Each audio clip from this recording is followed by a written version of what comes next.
Even if you are smart, ambitious, and working hard, you might not really be moving forward in achieving your goals.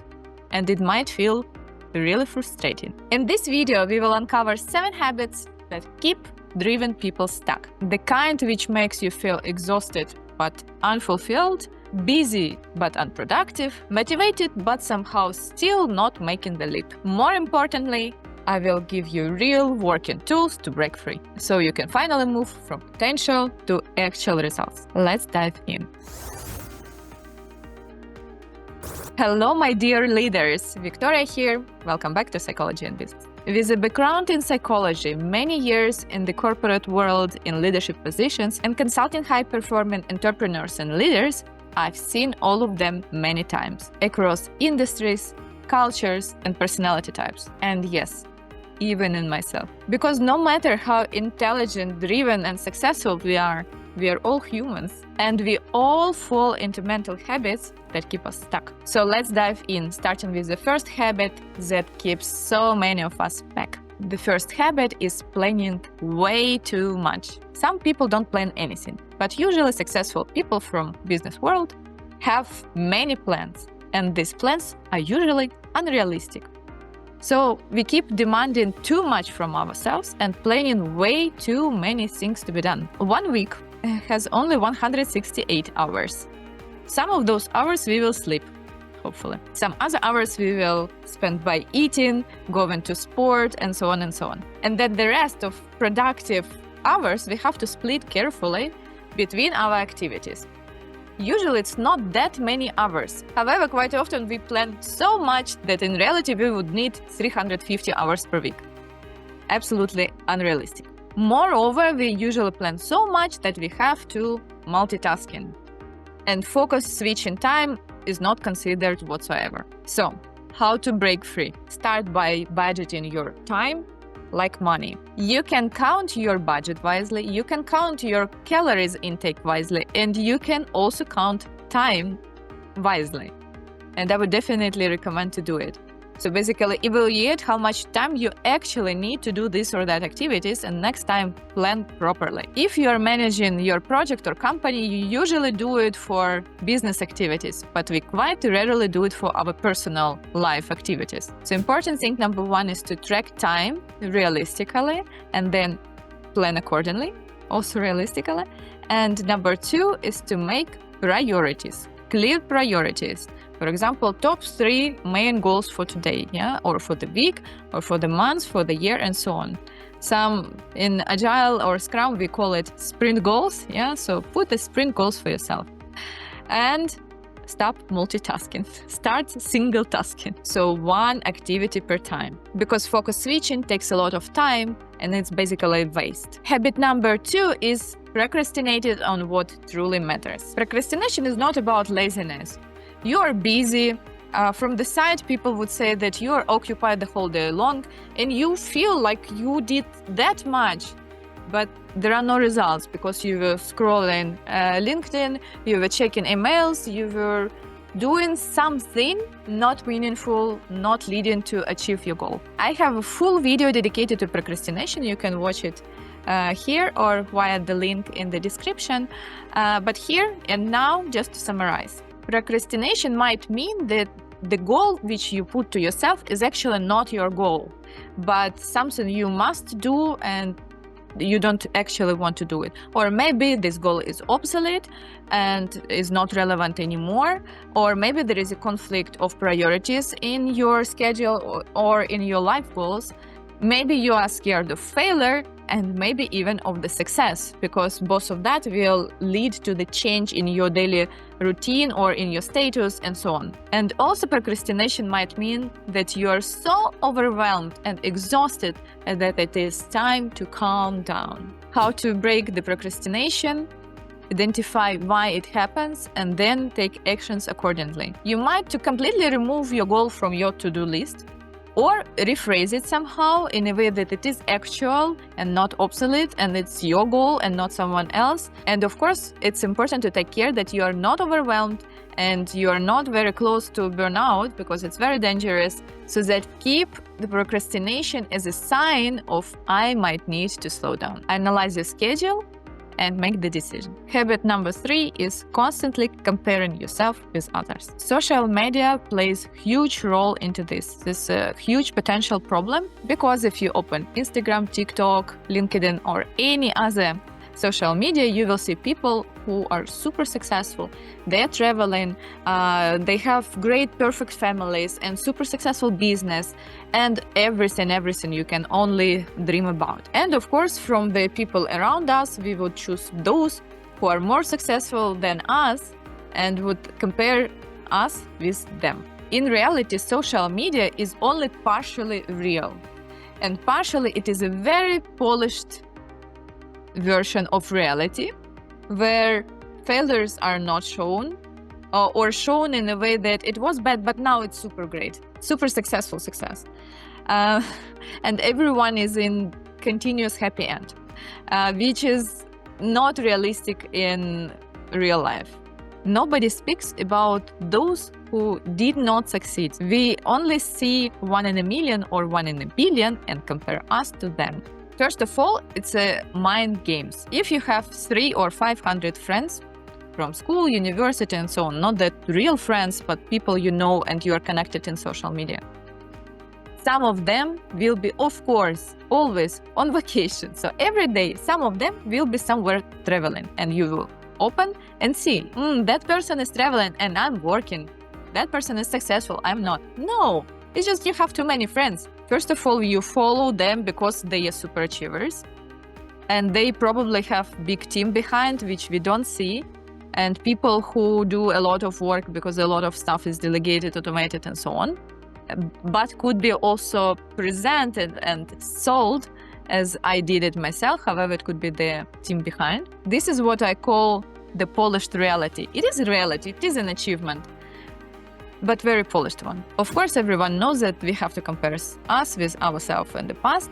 What I propose is to have the book of your achievements, to write down everything, small and big, what you achieved during the day or maybe during the week, if you take time every week or every month, what I have achieved. For example, you passed an exam, received certificate, diploma, anything about education, or you acquired something, what you wanted, car, apartment, house, tickets, anything you wanted.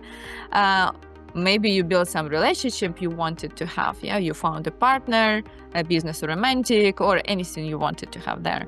Or you made some sport achievements, or you just said no to something where yesterday you would say yes, just because to make the person feel good, but that would actually ruin your integrity. So all of those achievements, big and small, all of them are big actually, should be written down and celebrated. And when you don't feel good, because we all have those times, it's super cool and nice to open that book and to see how much I actually achieved during the last year, for example. Just do it constantly. It will definitely help you feel better inside and see your own achievements, evaluate them, and celebrate them. Number 4 is staying in a limiting environment. So our environment, people around us, are either holding us back or pushing us forward, motivating and developing us, supporting us in the best way. So imagine that you have very limited environment, people who are not learning, not growing, not achieving anything you would actually want to achieve. There is this environment, and there is this social media where there is success, which we just discussed. Of course, it will frustrate you. And of course, it is impossible to fully change the environment and stop talking to everyone you are usually regularly talking on daily basis. It's impossible. My proposal is to widen the horizons, to not change your environment because it will cause significant stress, but to widen it. So to get to know new people who actually have what you want to have, or who is at least moving to that direction where you want to be. For that, make an audit of people you are regularly communicating. And if you have someone who removes all your energy, well, maybe it's time to decrease the amount of time you spend with that person and or substitute this person with others. So the time which you spend or even sometimes waste on some toxic people could be used for something way better, motivating and fulfilling you. So analyze what you are missing. For example, if you are building the startup, and you want to have like-minded people, it's very good to join startup community, not even for those advices or not to raise money, but to have those people around you who are thinking in the same way and have the similar problems. You are not alone in those problems, and so on. So you can learn from them, you can support each other, and it's actually great to have that supporting community around you. Similar, if you want to have good physical shape, it's better to do it together with others. If you want to learn something, it's better to join that community, and so on and so on. And it's also great to have friends who support you in everything you do and who you are. Habit number 5 is avoiding the unknown. Most people don't just fear the failure, we fear the unknown. People stick to what is familiar. We go to our office in the same way every time. We choose the same type of clothing. We eat the same type of food. We stick to the same known and clear job, and so on. It's very difficult to make changes because those routine actions are automated and they consume less energy for the brain, and they are known so that they are less scary. It also works in marketing. Everyone knows that the first selling transaction is the most important because it's the most difficult. Person should make this choice of unknown, your product, your company, from everything known before. So as soon as this is done, congratulations, now next selling will be way easier. Why it is dangerous that we stick to known and avoid unknown? Because we might stuck in relationship where we should not be anymore, business or private. We might stuck in the job or job position, the role or business or type of activities which we already grew up from, and we have to go further, but it's unknown and therefore scary. The easiest way how to break this fear of unknown is to talk to people who actually already did it. So to people who have accomplished that. For example, they switched from corporate life and opened their successful business, and it happened. So to get those insights, how exactly person did it is very valuable for us. To get insights how to delegate something properly and hire an assistant, for example. How to get to the next stage into your corporate leadership role, and so on. List all the benefits which you will have if you go there and discuss with as many people as possible who have already achieved what you want to do. Habit number 6 is letting emotions drive all your decisions. And by saying this, I don't mean that we don't have logic or we don't use it, but what I mean is there are some emotions which are holding us back. It's usually fear, anger, insecurity, shame, and so on. It is very important to realize and acknowledge that you have it, this emotion, and separate it from yourself. So how to break free is to name it, don't be it. There are many techniques to work with it, and the best, of course, would be to work with a specialist, a psychologist, coach, psychotherapist. If you don't have one, just let me know. Contact me via the link in the description, and I will support you in this way. Some of these techniques are making to objectivize that fear or any other emotions. Usually techniques are working to describe that feeling in the best way and even materialize it. You can use material objects or to put an empty chair and put your emotion there. It might sound a bit crazy now, but these are very good, very working tools. And if you have never tried them before, welcome to my sessions. Why it is important to separate you from this emotion?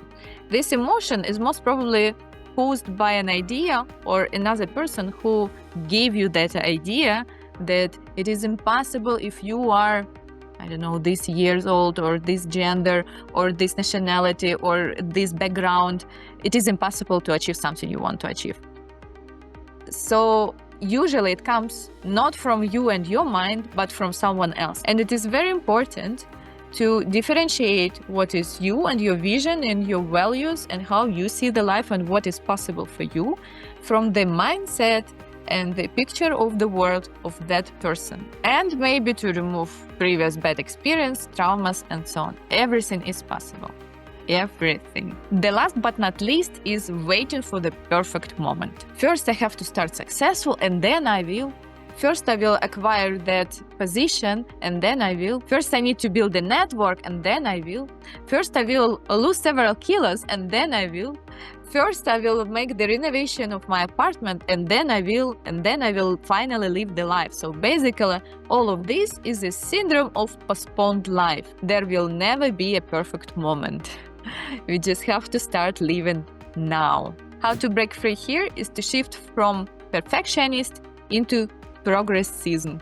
Done is better than perfect. Start where you are with what you have, and you will slowly or even fast but surely reach the success. Perfect moment does not come from outside.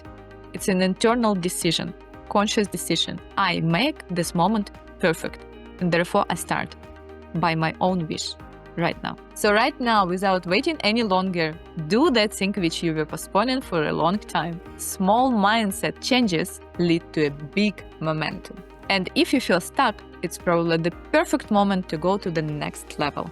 And now you know how. If this video spoke to you, don't forget to like, subscribe, and share this video with someone who might need it. Thank you for watching, and see you in my next video.